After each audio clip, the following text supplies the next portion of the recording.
পাক বলেন, হে নবী, আপনি ইহুদিদেরকে জিজ্ঞেস করেন, এদের পূর্বে এদেরই বংশের একজন একটা জাতি অতিক্রম করেছে। ওরা সমুদ্রের পাশে বাস করত।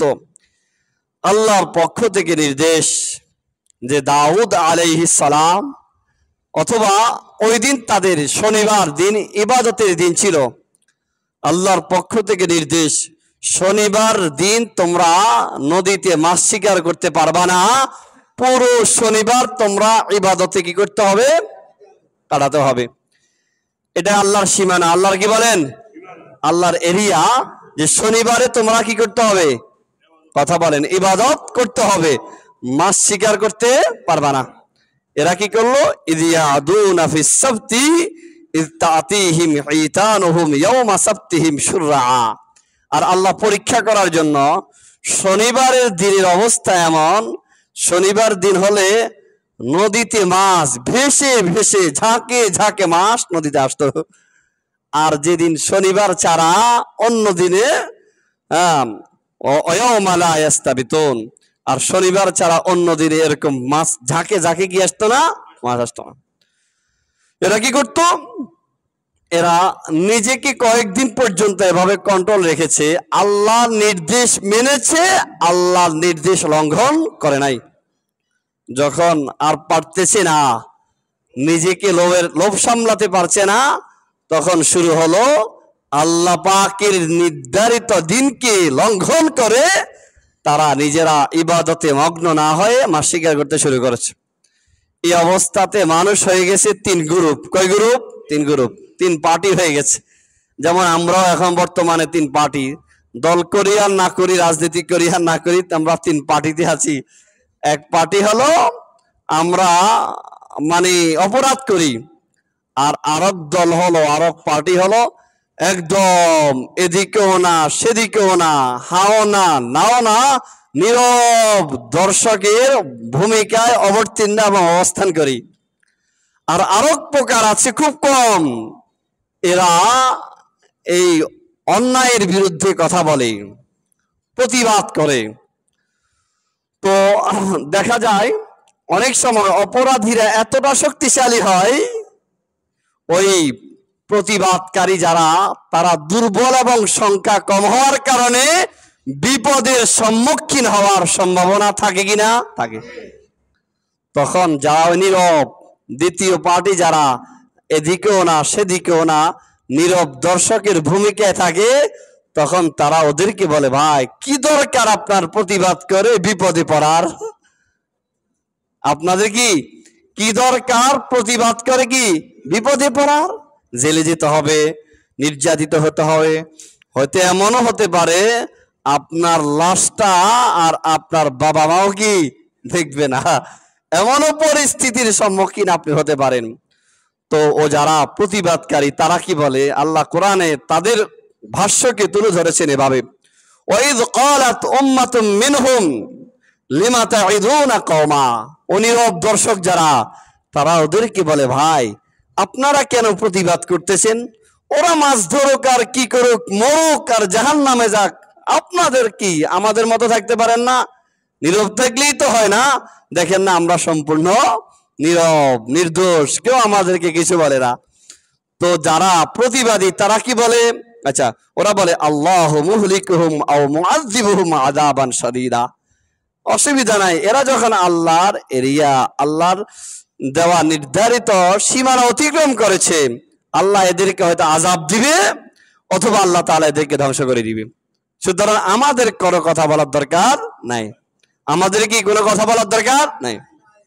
আল্লাহ ক্বালু মা'যিরাতান ইলা রাব্বিকুম। শুনো মিয়া, কেন প্রতিবাদ করছি, কেন কথা বলছি জানো?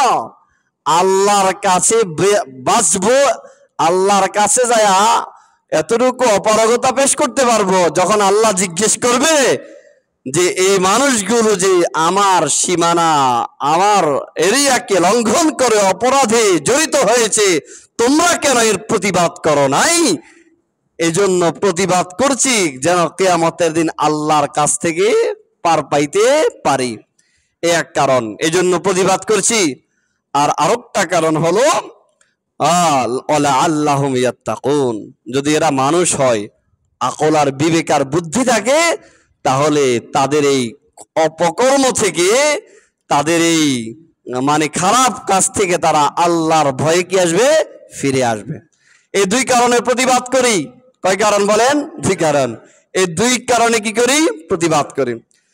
তো আল্লাহ কোরআনে বলে, সামনে আরো বলেন, ফালাম্মা নাসু মা যুক্কিরু বিহি আনজাইনাল্লাযীনা ইয়ানহাউনা আনিস সু ওয়া আখাযনাল্লাযীনা যালামু বিআযাবিন বাঈসিন বিমা কানু ইয়াফসিকুন। যারা প্রতিবাদ করেছে না, এই প্রতিবাদের কারণে অন্যায়কারীদের মাঝে কিছু মানুষ শুভবুদ্ধি হয়েছে, হঠাৎ তাদের মানে তারা যে ভুলে আছে কথা বুঝতে পেরে ভুল থেকে তারা ফিরে এসেছে। আমাদের দেশে মাঝে মাঝে হয় যে আর এটা করব না, পদত্যাগ করলাম, চলে আসলাম, এই পদে আর থাকবো না, কারণ যে পদে আছি, যে কাজ করতেছি, যেটা সমর্থনে আছি, এটা অন্যায়ের কাজ, এটা জাহান্নামীদের কাজ, এটা আল্লাহ এবং তার রাসূল সমর্থন করে না। তো আল্লাহ পাক বলেন, যারা ভুলে অপরাধে জড়িত হয়েছে আর ওরা কথা বলার কারণে ফিরে এসেছে, আর যারা কথা বলে প্রতিবাদ করেছে, আমি এই দুই গোষ্ঠীকে আমি আল্লাহ তাআলা বাঁচাইয়া দিলাম। আর বাকি যারা, তাদের অবস্থা কি হলো? আল্লাহ কোরআনে বলেন, তাদেরকে বললাম কুনু কিরাদাতান খাসিইন, তোমরা নিকৃষ্ট বানর হয়ে যাও। মানুষগুলোকে আল্লাহ তাআলা বানর বানিয়ে দিয়েছে। আল্লাহ কোরআন কারীমে হযরত দাউদ আলাইহিস সালাতু ওয়াস সালামের উম্মতের এই গল্প আমাদেরকে শুনায়া কি বুঝাইতে চেয়েছে, যে তোমরা যদি আমি আমার দেওয়া বিধানকে অতিক্রম করো, সীমা লঙ্ঘন করো, আমার নবীর দোয়া আছে, তোমাদের বিকৃত করব না চেহারা।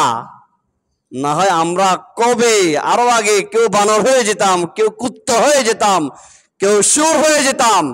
কারণ আমাদের মানবরূপী দেহের ভিতরে যে আত্মাটা আছে, বহু মানুষের আত্মা মানব আত্মার নাই, এই আত্মাগুলো পশুর চেয়ে নিকৃষ্ট আত্মাতে পরিণত হয়েছে। এই আত্মার বহিঃপ্রকাশ চেহারাতে আসতো।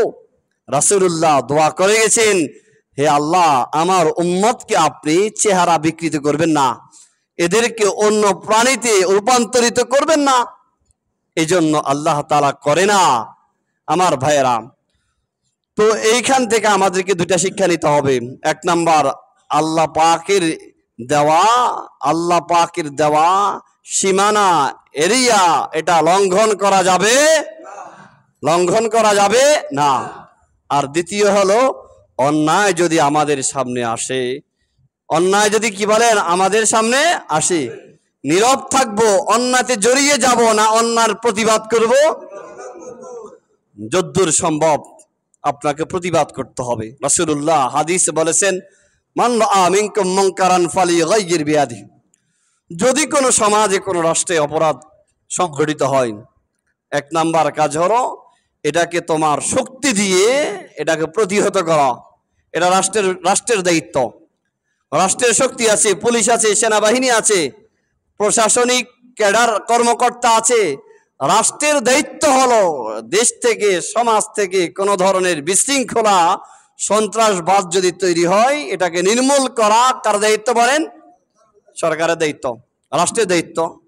মান রাআ মিনকুম মুনকারান ফালিয়ুগাইয়ির বিয়াদিহি, অর্থ এটা এক ব্যাখ্যা। এটা আর এক ব্যাখ্যা হলো, প্রত্যেকটা মানুষ আপন আপন জায়গাতে শক্তিশালী কিনা বলেন?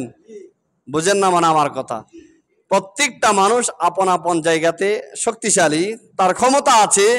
সেজন্য নিজের অবস্থানে থেকে নিজের হাত দিয়ে যদি এই অপরাধকে দমন করা সম্ভব হয়, কি করতে হবে বলেন?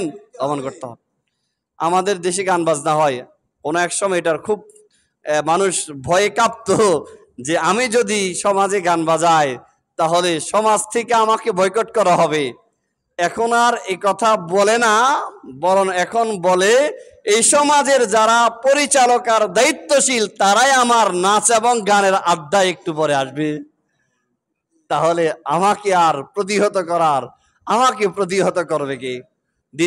দ্বিতীয় স্তর হলো, তুমি তোমার মুখের দ্বারা প্রতিবাদ করো, সেটার দায়িত্ব আমাদের। আমরা যারা খতিব মিম্বরে আছি, এটা আমাদের দায়িত্ব উম্মাদকে বোঝানো। রাষ্ট্রের কোনো যদি অসঙ্গতি হয় রাষ্ট্রকে বলা, এটার দায়িত্ব আমরা যারা বক্তব্য দিচ্ছি মাঠে ময়দানে মিম্বারে, এই দায়িত্ব কার বলেন? আমাদের। এটা আমাদের কি বলেন? কথা বলেন না, এটা কি আমাদের দায়িত্ব? এই দায়িত্ব আল্লাহ এবং রাসূল দিয়েছে, পাশাপাশি বাংলাদেশ সংবিধানও কথা বলেন দেয় নেই? কথা বলেন, সংবিধান কি দেয় নেই? দিয়েছে।